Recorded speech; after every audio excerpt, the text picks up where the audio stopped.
लगातार पुल गिरने से एक्शन में सीएम नीतीश कुमार। सीएम ने मेंटेनेंस पॉलिसी बनाने का दिया निर्देश। पुल निर्माण कराना ही नहीं बल्कि बेहतर रखरखाव भी जरूरी। सीएम नीतीश कुमार ने यह जारी किया है निर्देश। उन्होंने कहा कि पुलों के रखरखाव को लेकर सतर्क रहे विभाग। साथ ही साथ उन्होंने कहा कि लापरवाह अधिकारियों के खिलाफ सख्त कार्रवाई हो। दरअसल बिहार में पुल गिरने के बाद मुख्यमंत्री नीतीश कुमार ने पथों और पुलों के रखरखाव को लेकर समीक्षा बैठक की। सीएम ने ग्रामीण कार्य विभाग को भी पथ निर्माण विभाग के मेंटेनेंस पॉलिसी के अनुरूप शीघ्र मेंटेनेंस पॉलिसी तैयार करने का निर्देश दिया। उन्होंने कहा कि पथ निर्माण विभाग और ग्रामीण कार्य विभाग पुलों के रखरखाव के लिए एसओपी तैयार कर सभी पुलों का नियमित निरीक्षण सुनिश्चित करवाए। मुख्यमंत्री नीतीश कुमार ने कहा कि जितने भी पुराने पुल हैं उसकी स्थिति की जानकारी लें और स्थल पर जाकर निरीक्षण करें। सभी पुलों के रखरखाव के लिए उचित कार्रवाई करें। साथ ही साथ उन्होंने कहा कि जो भी निर्माणाधीन पुल है उसका निर्माण कराएं और गुणवत्तापूर्ण तरीके से ससमय इसे पूर्ण कराएं। बैठक में मुख्यमंत्री ने कहा कि साल 2005 से बिहार के सभी क्षेत्रों में लगातार विकास के कार्य किए जा रहे हैं।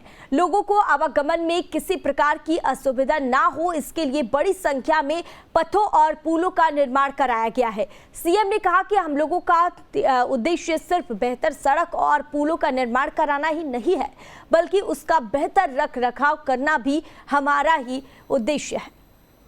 और इस खबर पर ज्यादा जानकारी के लिए हमारे साथ हमारे संवाददाता उत्कर्ष जुड़ गए हैं। चलिए रुक करते हैं उत्कर्ष की ओर। उत्कर्ष, सीएम नीतीश कुमार ने समीक्षा बैठक की और ऐसे में लगातार बिहार में गिर रहे पुलों को लेकर एक बार फिर से CM Nitish Kumar action mode में नजर आ रहे हैं और ऐसे में उन्होंने अधिकारियों को भी बड़ा आदेश दिया है। और ऐसे में अब क्या कुछ जानकारी और अपडेट और कुछ मिल रहा है?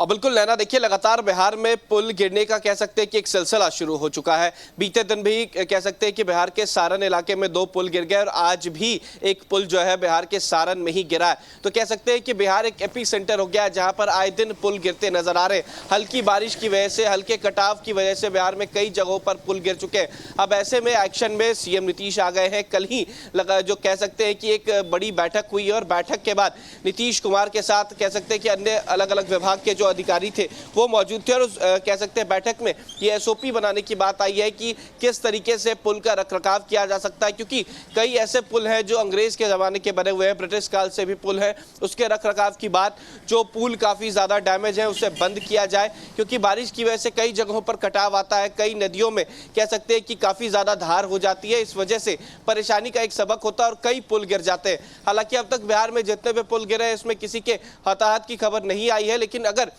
ऐसी लगातार सिलसिला चलता रहा तो कहीं ना कहीं एक परेशानी का सबक जरूर होगा।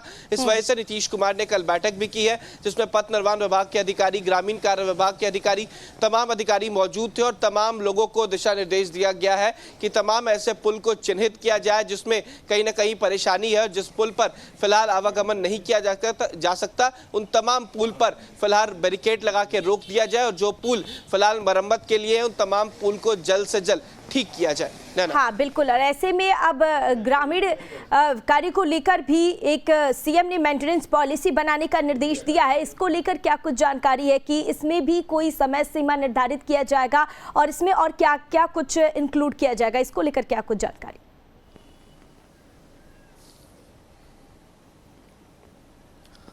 और बिल्कुल देखिए, ग्रामीण कार्य विभाग को एक एसओपी कहा गया है बनाने के लिए। उसमें स्टैंडर्ड प्रोविजन होंगे कि किस तरीके से पुल का रखरखाव किया जाएगा, क्योंकि जो ग्रामीण कह सकते हैं क्षेत्रों में जो पुल होते हैं, छोटे छोटे पुल होते हैं, नदियों पर पुल बनाए जाते हैं, उसको किस तरीके से मेंटेन किया जाए। जो कह सकते हैं कॉन्ट्रैक्ट पर बनाए जाते हैं, जो कॉन्ट्रैक्टर होते हैं उनको कई सारे दिशा निर्देश दिए जाएंगे कि अगर उसमें कोई परेशानी होती है तो उनको तुरंत उन पर कार्रवाई की जाए, क्योंकि कई ऐसे पुल जो है वो गिर चुके हैं। केवल सारण की ही बात की जाए तो 3 से 4 पुल जो है वो ऐसे गिरे हैं जिस पर कहीं ना कहीं ग्रामीण कार्य विभाग की नजर है और ग्रामीण कार्य विभाग ने फिलहाल एक्शन लेते हुए 3 इंजीनियर्स को सस्पेंड भी किया है और जो भी इनमें कह सकते हैं कि लापरवाही बरत रहे हैं उन पर भी कार्रवाई हो रही है। तो एक एसओपी बनाया जाएगा जिसमें तमाम चीजें देखी जाएंगी और साथ ही साथ उन इंजीनियरों पर भी कह सकते हैं कि गाज गिरेगा जो इस तरीके के पुल बनाते हैं और जहां पर कटाव में ये पुल बह जाते हैं।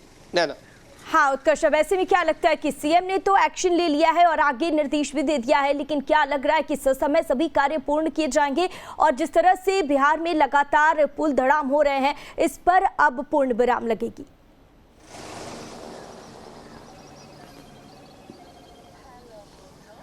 बिल्कुल लेना, देखिए जो तस्वीरें बिहार में नजर आई हैं पिछले कई दिनों से, जो पुल गिरते हुए नजर आ रहे हैं, उस पर प्रश्न चिन्ह जरूर बिहार पे एक सवाल खड़ा हो गया है, क्योंकि जब भी बिहार में बारिश का मौसम होता है तो आमतौर पर बिहार में बाढ़ जैसी स्थितियां हो जाती हैं और ऐसे में अगर कोई पुल गिरता है तो एक जिले से दूसरे जिले या एक गाँव से दूसरे गाँव तक का कनेक्शन जो है वो टूट जाता है। तो सीएम जो है इस बार एक्शन में है और कल पहली बैठक कह सकते हैं कि बुलाई गई थी। उस बैठक में काफी दिशा निर्देश दिए गए हैं और माना जा रहा है कि इस बार जो एसओपी की बात की गई है राज्य सरकार के द्वारा, उसे इस बार जल्द से जल्द पूरा किया जाएगा और तमाम उन पुल के रखरखाव के लिए जो नई कह सकते हैं कि एक्ट बनाए जाएंगे, जो एसओपी बनाया जाएगा, उसके तहत ही अब काम होगा। बिल्कुल, ऐसे में आगे भी आपसे तमाम जानकारी साझा करेंगे। बने रहिए उत्कर्ष हमारे साथ।